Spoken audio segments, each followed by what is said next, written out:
अस्सलाम वालेकुम, मैं हूं शाहिद हुसैन। उम्मीद करता हूं आप सब खैरियत से होंगे। आज की ये वीडियो बड़ी अहम है।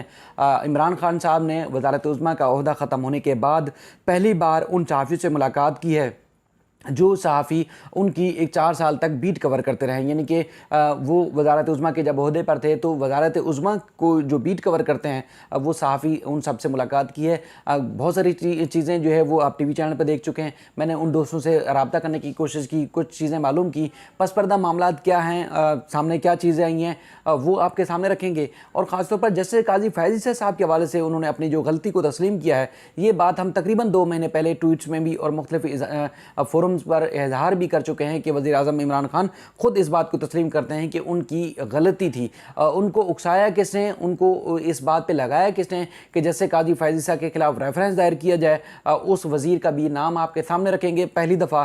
और उसके बाद फिर एमक्यूएम नई जो कबीना वफाकी कबीना बन रही है उसमें जो है कोई भी वजारत लेने से जो है वो कतरा क्यों रही है, क्यों इनकार कर रही है, असल वजह क्या है, उसके सामने रखेंगे। और ख़ास तौर पर जो वज़ीर आज़म जो इमरान खान साहब हैं, साबिक़ वज़ीर आज़म, उनकी मुख्तलिफ़ औक़ात में जुडिशरी से मुताल्लिक़ जो तकरीर में जो कुछ न किसी अंदाज़ में तकरीर में जो शिकायत की जाती हैं या शिकवे की जाते हैं या तनकीद की जाती है, तो आज चीफ जस्टिस ने जिस तरह उनको जवाब दिया तो वो जवाब क्या बनता भी है नहीं बनता। चीफ जस्टिस ने जैसे फरमाया कि 24 घंटे अदालतें काम करती हैं, तो क्या बहैसियत कोर्ट रिपोर्टर 2013 से मैं ये चीज़ें देख रहा हूँ, क्या वाकई अदालतें 24 घंटे काम करती हैं या फिर मखसूस लोगों के लिए मखसूस औकात में जो वो काम किया जाता है, उसकी तफसीलात भी आपके सामने रखेंगे। पहला जो पॉइंट है वो सहाफ़ियों से मुलाकात का है। इमरान खान साहब ने मुलाकात की और ख़ास तौर पर जिस तरह सवाल जवाब हुए उन्होंने खुल के जो है वो इजहार किया। वो उन सारी बातों का या बहुत सारी ऐसी चीज़ें हैं जिनका उन्होंने जो है वो राज जो है अफशां किए, राज सामने रखे। हमने करीबी जो दोस्त या उनके सहाफ़ी समझ जाते हैं। सबसे पहले तो उन्होंने उनसे जो मुलाकात हुई, गुफ्तगू हुई, उन्होंने चीफ इलेक्शन कमिश्नर जो है सुल्तान राजा साहब, उनके नाम के हवाले से आज खुलकर बता दिया। इससे पहले लोग या जो भी मीडिया पर तनकीद करते थे कि इमरान खान हुकूमत ने ख़ुद इसको राजा सुल्तान साहब को जो है वो सुल्तान राजा साहब को, सिकंदर सुल्तान राजा साहब को जो है वो उन्होंने चीफ इलेक्शन कमिश्नर मुकर्रर किया और अब वो उनके खिलाफ फैसले दे रहे हैं। तो आज उन्होंने खुद बता दिया कि ये उन्होंने नहीं लगाया था, बल्कि जब डेडलॉक हुआ था अपोजिशन और हुकूमत के दरमियान तो इस्टेब्लिशमेंट ने ये नाम दिया था कि अच्छे और बाकिरदार आदमी है, मेहनती आदमी है, काम करने वाले आदमी हैं, तो इनको जो है वो चीफ इलेक्शन कमिश्नर जो है मुकर्रर किया जाए। तो उनको इसलिए मुकर्रर किया गया, लेकिन जब उसके बाद फिर वक्त आया तो उसके बाद वो हर उस चीज़ का उन्होंने इनकार किया जिसका वो जो है वो जिसका हुकूमत चाहती थी, चाहे वह इलेक्ट्रॉनिक वोटिंग मशीन के हवाले से था, ओवरसीज़ पाकिस्तानियों के हवाले से, हल्का बंदियों के हवाले से था, या जल्द या फौरी इंतखाबात कराने के हवाले से जो हुकूमत का, या उसके बाद फिर ये मुतालबा वज़ीर आज़म ने पहली दफ़ा इमरान खान ने किया तो उस वक्त भी इन्होंने इनकार किया। यानी कि अब उन्होंने खुल के बता दिया कि आदमी किसके थे या किन की जानिब से लगाए गए थे, उसके हवाले से उन्होंने बताया। बाकी उनसे जब सवाल किए गए और उसके बाद फिर उन्होंने खुल के जब बताया कि वज़ीर कानून ने जस्टिस काजी फैज़ ईसा से मुतल्लिक़ फ्लैट्स और असासों के बारे में ब्रीफ किया था और जैसे काजी फैज़ ईसा के खिलाफ जो होने वाली कार्रवाई जो है वो उन्होंने कहा कि गैर ज़रूरी है। और वज़ीर कानून ने बताया था कि जैसे काजी फैज़ ईसा के खिलाफ उनकी बैरून मुल्क जायदादें हैं और उन्होंने कहा कि मेरा तो अदलिया से कोई मसला ही नहीं था और खामखा जो है वो तनाज़ा बन गया। अच्छा, हमारी कुछ अर्सा पहले एडवोकेट जो अटॉर्नी जनरल पाकिस्तान खालिद जावेद साहब हैं उनसे मुलाकात हुई। मैं पहले भी बता चुका हूँ कि खालिद जावेद साहब वो शख्सियत थी जिन्होंने बहुत बड़े टकराव से, चाहे वदलिया या दीगर इदारों से भी होने वाले थे, उनको बचाया। यानी कि इंतहाई काबिल, संजीदा और मुखलिस इंसान जो है, मतलब यानी कि वो जब डट जाते हैं कि मुझे किसी का साथ देना है तो फिर वो उसका साथ नहीं छोड़ते, आखिरी दम तक उसको सपोर्ट करते हैं। तो उन्होंने भी हमें यहाँ कराची में जब आए एडिशनल अटॉर्नी जनरल ऑफिस में उनसे मुलाकात हुई और भी हमारे दोस्त मौजूद थे, तो उस वक्त भी उन्होंने कहा कि ये तारीख का सबसे बड़ा ब्लेंडर था। उनको वज़ीर आज़म को इस बात का भी इदराक है और उन्होंने कहा कि इमरान खान साहब को ये नहीं करना चाहिए था। लेकिन ये फ़रोग़ नसीम साहब वो शख्सियत हैं जिनके बारे में 3-4 साल तक एमक्यूएम भी कहती रही कि वो तो उनके वज़ीर है ही नहीं, वो तो उनके, हालांकि वज़ीर कानून थे, कि वो तो उनके वज़ीर है ही नहीं। वो किन के आदमी हैं वो सब आवाम भी जानती है, पूरी दुनिया जानती है, कौम जानती है, वो सब समझते हैं कि किन के आदमी हैं। तो किन की इमा पर या उनकी इमा के ऊपर जो है जैसे काजी फैज़ ईसा के खिलाफ जो है वो रेफरेंस दायर करने का मशवरा दिया गया और जो तजलील हुई, चाहे वो नज़रसानी में थी या जो भी मामला था, वो आप सबके सामने है। उनको बहुत कम और इमरान खान को इस रेफरेंस के बाद न सिर्फ जैसे काजी फैज़ ईसा बल्कि उनकी अहलिया की जानिब से और साथ ही साथ मीडिया के जय्यद लोगों की जानिब से और ख़ासतौर पर सियासतदानों की भी जानिब से भी तनकीद का निशाना बनाया जाता रहा। लेकिन असल बुनियादी वजह कौन थे? डॉक्टर फ़ारूक नसीम। और उनके पीछे या पसपर्दा पीछे कौन लोग थे, वो आप इस सारी जो स्टेटमेंट है या स्टेटस है उसके आप वाकिफ़ हो रहे होंगे या आप समझ रहे होंगे।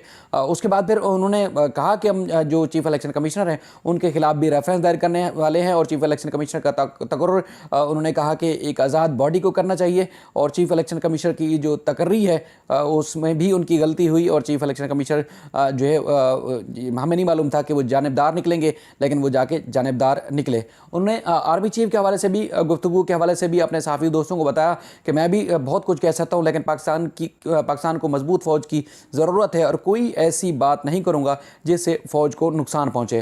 इमरान खान साहब ने कहा कि अब मैंने किसी किस्म का कंप्रोमाइज़ नहीं करना, तमाम टिकट्स जो है वो खुद देंगे, छोड़कर छोड़कर भाग गए उन्होंने बहुत अच्छा हुआ, अब पार्टी के नज़रियाती लोगों को आगे लाना होगा। और फ़राह खान के हवाले से भी जिस तरह आपने देखा कि किसी को कुछ नहीं मिला तो उसके बाद फिर उनके इलाके के तरक्याती काम और उसके बाद तस्वीरें के अलावा कुछ नहीं था, तो बस स्टेटमेंट सामने आए। लेकिन उन्होंने भी एक दफ़ा फिर कहा कि अगर फ़राह खान के ख़िलाफ़ अगर किसी को सबूत हैं तो वो सामने लाएँ। बाकी PTI से मुताल्लिक जो है मुख्तलिफ कह रहे हैं कि PTI से जो मकबूलियत के हवाले से सर्वे जो है वो सामने लाए गए, जिसमें आर्मी चीफ को ब्रीफ किया गया कि अवाम में PTI अपनी मकबूलियत खो चुकी है और उसके बाद फिर इनके पास कुछ नहीं है। जिस तरह मुल्क भर में ज़िमनी इंतखाबात हुए, गो के बैड गवर्नेंस ही बहुत सारे ऐसी स्कैंडल या ऐसी चीज़ें सामने आती रहीं जो PTI की समझने के तजलील का बायस बनती रही हैं, उनकी मकबूलियत ख़त्म होती रही।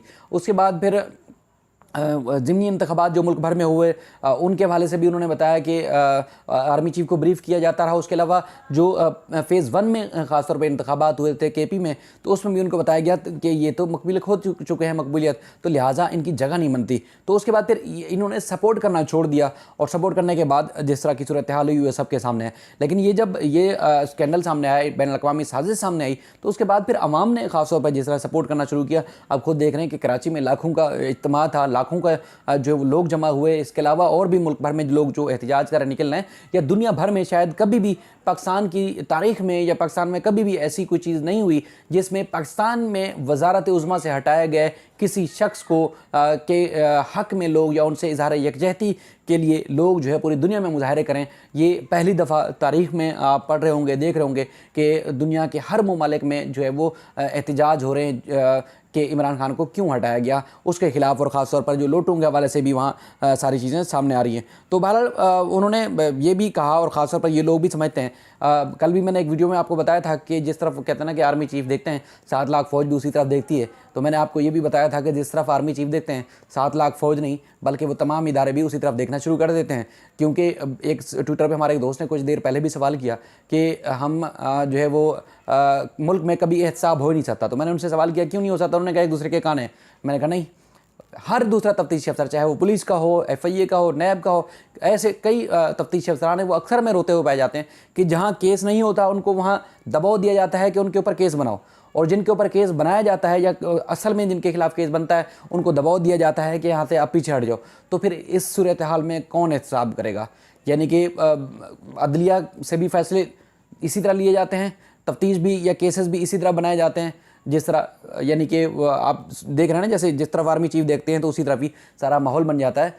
ये पाकिस्तान की फ़ौज, पाकिस्तान की आवाम और इस तरह मोहब्बत शायद कभी भी ख़त्म नहीं हो सकेगी। आज भी अगर जिस तरह लाखों की तादाद में इमरान खान के साथ लोग निकले हुए हैं, तो अगर इसी तरह अगर खुदा ना खासा कोई आर्मी से मुताल्लिक, तो लोग इमरान खान को भूल के आर्मी की तरफ खड़े हो जाएंगे, क्योंकि मुल्क, कौम और रियासत बहुत ज़्यादा अहम है। लोग उस तरफ जा सकते हैं। इस तरह का ये पाकिस्तान के लोगों के दिलों में आर्मी के लिए, एस्टेब्लिशमेंट के लिए या मुल्क की सालमियत के लिए जो है वो इतना मोहब्बत और जज्बा है, यानी कि वो किसी शख्सियत को कुर्बान कर सकते हैं। मुल्क और रियासत की सालमियत के ऊपर जो है वो हर्फ नहीं आने देंगे, ये लोगों का जज्बा है। बहरहाल उन्होंने मुख्तलिफ बातें की और कहा कि तोशाखाना के हवाले से भी कहा कि वो मेरे गिफ्ट थे, मेरी सारी चीज़ें थी, मैंने अपनी मर्ज़ी से की। इसके अलावा पहले कुछ लोगों के ऊपर रेफरेंस भी बने हुए हैं। और उसके बाद फिर आगे उन्होंने जिस तरह करप्शन के स्कैंडल के हवाले से भी कहा कि अगर मेरे खिलाफ कोई स्कैंडल है तो वो सामने ले आए, और मैंने जो है किसी से कोई डील नहीं की और सारी चीज़ें। उस्मान बुज़दार के हवाले से भी कहा कि उस्मान बुज़दार को हटाने का फैसला दुरुस्त नहीं था पंजाब से, और करप्शन में से पाक शख्स को वज़ीर आला बनाना चाहता था। जिनके खिलाफ कोई केसेस से वो वज़ीर आला बनना चाहते थे, और 2018 में जो टिकट्स देने में गलती हुई आइंदा इंतखाबात में टिकट्स जो है वो सोच समझ कर दूंगा और मैं ख़ुद दूंगा। और उसके बाद फिर मौजूदा हुकूमत जो उन्होंने कहा कि नैब और FIA में अपने केसेस जो है वो ख़त्म कराना चाहते हैं। नवाज़ शरीफ के केस ख़त्म करके उनके बाद उनको भी वतन वापस लाने की तैयारियां हो रही हैं। आसिफ ज़रदारी के केसेस भी ख़त्म हो रहे हैं। हमजा शहबाज और शहबाज शरीफ जो ज़मानत पर हैं। और इस तरह उन्होंने आज़ाद खारजा पॉलिसी के हवाले से भी बात की, और रूस के हवाले से भी उन्होंने बात की कि रूस वो मुशावरत से गए थे। आर्मी चीफ को उन्होंने फ़ोन किया था कि जाऊँ ऐसे सूरत हाल में, तो उन्होंने कहा ठीक है अब जा सकते हैं। बहरहाल ये बहुत सारी ऐसी बातें हैं जो अभी भी वो खुल के नहीं बता रहे, लेकिन इससे पहले भी बहुत सारी ऐसी बातें हैं जो उन्होंने अपनी बातें मनवाई, चाहे वो DGISI का मामला हो, कश्मीर और भारत का मामला हो, अफ़गानिस्तान का मामला हो, और बेशुमार ऐसी चीज़ें हैं जिसमें उन्होंने अपनी बातें मनवाई। लेकिन जैसे हम कहते हैं या मुख्तलिफ सियासी जमातें कहती हैं कि इस्टेब्लिशमेंट का रोल अपनी हद तक होना चाहिए, और उसके बाद फिर सियासतदानों का या एक वज़ारत उज़्मा का जो ओहदा है या सियासतदानों को अपनी हद तक अपने फ़ैसले करने चाहिए। लेकिन वो वाहिद इमरान खान हैं जिसके तज़किरा इमरान खान साहब ने खुद भी, आर्मी चीफ जनरल बाजवा साहब ने खुद भी किया था कि इमरान खान से कैसे मनवा सकते हैं, यानी कि वो मेरी बात कैसे मान सकता है। उन्होंने तकरीबन हर बात अपनी आर्मी चीफ से मनवाई या इस्टेब्लिशमेंट से मनवाई। तो लड़ाई नहीं हुई, ना वो कभी लड़ाई चाहते हैं, उनको भी इस बात का इदराक है, और कभी भी आवाम को भी शायद इस तरह नहीं लाएंगे। लेकिन लोग जो खुद इजहार कर रहे हैं सोशल मीडिया के ऊपर, वो हालात और वाक़यात का देख कर जो है कर रहे हैं। बहरहाल नई जो काबीना तश्कील दी जानी है उसका फिलवत जो है वो हलफ लेने से जो है इनकार किया आरिफ अलवी साहब ने। लेकिन उसके बाद फिर पंजाब गवर्नमेंट का भी अब तक जो है वो मामला लटका हुआ है, क्योंकि जो सरफराज चीमा साहब हैं उनको ओहदे से हटाया गया था, और उसके बाद फिर अब उनको सदर पाकिस्तान ने काम जारी रखने की हिदायत की है। लेकिन उन्होंने फिल वक्त कहा कि जब तक कानूनी कोई तदारक नहीं हो जाता, हमजा शहबाज या उनकी काबीना से हलफ नहीं लिया जाएगा। नून लीग अभी इरादा रखती है कि कल यानी कि मंगल के रोज़ जो है वो किसी भी फोरम से रजू किया जा सके, यानी कि अदालती फोरम से रजू किया जाए कि इनका हलफ जो है वो लिया जाए।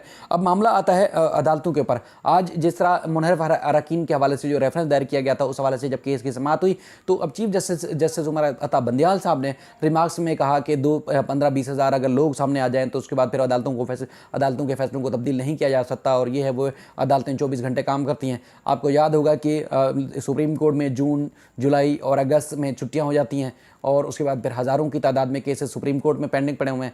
हाई कोर्ट्स में तकरीबन 1 लाख से ज़ायद साल से केसेस ज़ेर इल्तवा हैं, यहाँ पर भी छुट्टियाँ हो जाती हैं। हम 13-14 साल से कोर्ट रिपोर्टिंग कर रहे हैं। 1, 1.5 या 2 महीने पहले ये कहकर केसेस में डेट दे दी जाती है कि वेकेशंस आने वाली हैं, उसके बाद भी इसको केस को सुनेंगे।